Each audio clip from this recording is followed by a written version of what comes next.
Ayan, dahil luto na yung karne na niluluto ko. Ayan. Ayan ang nilagang karne ng manok. At ilalagay ko na rin yung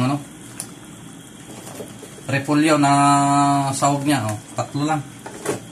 3 piraso lang. Pero luto na yan. Hindi ko nang tikman yung lulublob ko lang. Oh, diba?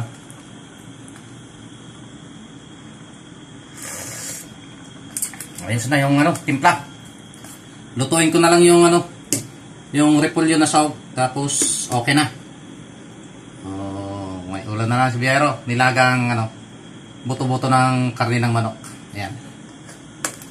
Oh, diba? Thanks for watching. Ayan.